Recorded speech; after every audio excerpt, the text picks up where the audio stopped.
പ്രിയ സഹോദരിമാര്, ഞാനൊക്കെ ഈ സ്ത്രീകൾക്ക് അവിടെ നിൽക്കാൻ കിട്ടിയ ഒരു കരുത്തുണ്ടല്ലോ, അത് ഭയങ്കരമാണ്. ഒരു മനുഷ്യനെ ആടിയടിക്കുക എന്നൊക്കെ പറഞ്ഞാൽ നമ്മൾ ഈ പടത്തിൽ കണ്ട രൂപത്തിലൊന്നുമല്ല. ഈ ക്രൂശിൽ ആണി അടിക്കുന്നത് മനുഷ്യന്റെ കൈയുടെ ഈ ഭാഗത്താണ്, ഈ വെള്ളയിലല്ല. ആണി ചുമ്മാ അടിക്കല്ല.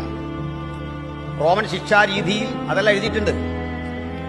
ക്രൂശിലേറ്റാൻ നിയോഗിക്കപ്പെടുന്ന ആളിന്റെ ശരീരം ഞരമ്പുകെട്ടുകൾ പരിശോധിച്ച ശേഷം അപ്പോത്തിക്കരി എന്നറിയപ്പെടുന്ന വൈദ്യൻ ഒരു കറുത്ത മഷിക്ക് അടയാളപ്പെടുത്തും. ചതുര വടിവുള്ള അണിയാണ്, അഗ്രം മുനയുള്ളതാണ്, മറ്റേ അഗ്രത്തിൽ ഉരുണ്ടിരിക്കുന്ന ഒരു ഗോളമാണ്. ഇത് കുത്തിയിറക്കുക, വെറുതെ കുത്തിയിറക്കല്ല. കാലും കൈയുമെല്ലാം ഒരുപോലെ വലിച്ചു നീട്ടിയിട്ട് ഈ കുറ്റപത്രം വായിച്ചു കേൾപ്പിക്കും. നസ്രായന യേശു എന്ന താങ്കൾ രാജ്യത്ത് നിലനിൽക്കുന്ന നിയമം ലംഘിച്ചിട്ട് രാജാവെന്ന് സ്വയം പറഞ്ഞു എന്ന കുറ്റം പൊന്തിയോസ് പിലാത്തോസിന്റെ കോടതിയിൽ നിസ്സംശയം തെളിയിക്കപ്പെട്ടതിനാൽ ഇന്നേ ദിവസം താങ്കളെ ക്രൂശ് മരണത്തിന് വിധേയനാക്കുവാൻ പീലാത്തോസ് ഇട്ട ഉത്തരവ് ഞങ്ങൾ ഇതിനാൽ നടപ്പിലാക്കിക്കൊള്ളുന്നു.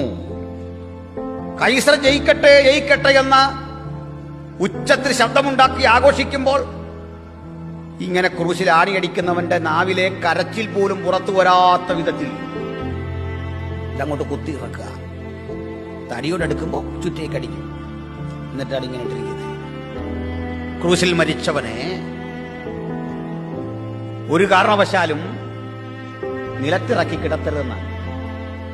ഈ ആണി കുത്തിക്കയറ്റി ബ്ലഡ് പരമാവധി പോയി കഴിഞ്ഞ് ലോക്ക് ചെയ്യുന്നത് പോലെ ഇതൊന്ന് തിരിക്കും. ചതുര വടിവാണെന്ന് പറഞ്ഞല്ല, ഞരമ്പുകൾ സ്ട്രക്ക് ചെയ്യും. ഇങ്ങനെ സ്ട്രക്കായിട്ട് പിന്നെ ബ്ലഡൊന്നും പുറത്തു വരില്ല.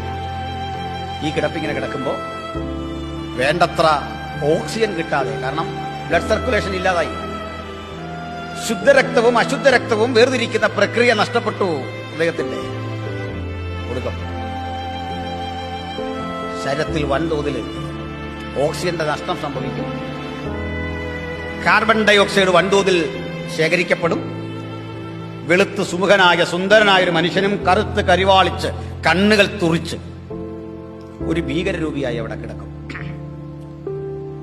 ഈ കിടപ്പ് 7 ദിവസം വരെ കോമാ സ്റ്റേജിൽ ക്രൂശിൽ കിടന്നവരുടെ ചരിത്രമുണ്ട്. സ്ട്രാബോ എന്ന റോമൻ ചരിത്രകാരൻ പറയുന്നു 7 ദിവസം വരെ ക്രൂശിൽ മരണം കിട്ടാതെ കിടന്നവരുടെ ചരിത്രം. യേശുവിന്റെ അല്ല.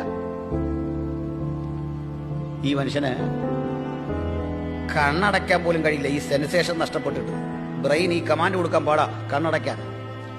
പക്ഷെ യേശു നല്ല ബോധത്തോടെയാണ് ക്രൂശിൽ കിടക്കുന്നത്. സംസാരിക്കുകയൊക്കെ ചെയ്യുന്നുണ്ടല്ലേ. കള്ളന്മാര് സംസാരിക്കുന്നുണ്ട്. കാരണം ആ കോമാ സ്റ്റേജിലേക്ക് എത്താത്തതാണ് കാര്യം.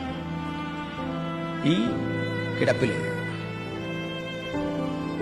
ഈ ശരീരം കുഴിച്ചിടാനൊന്നും പാടില്ലെന്ന നിയമം, പക്ഷെ യേശുവിന്റെ ശരീരം നിലത്തിറക്കി ഇറക്കി. രാജ്യത്ത് നിലനിൽക്കുന്ന നിയമം അനുസരിച്ച് ക്രൂശിൽ മരിച്ചവനെ നിലത്തിറക്കി കിടത്തരുത്. കാരണം ഭൂമി അവർക്ക് ദേവതയാണ്.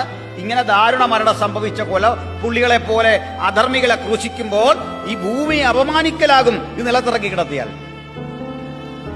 ഇനി ക്രൂശിൽ മരിച്ചവനെ തീയിൽ ദഹിപ്പിക്കരുത്. തീയ്, അഗ്നി അവർക്ക് ദേവനാണ്.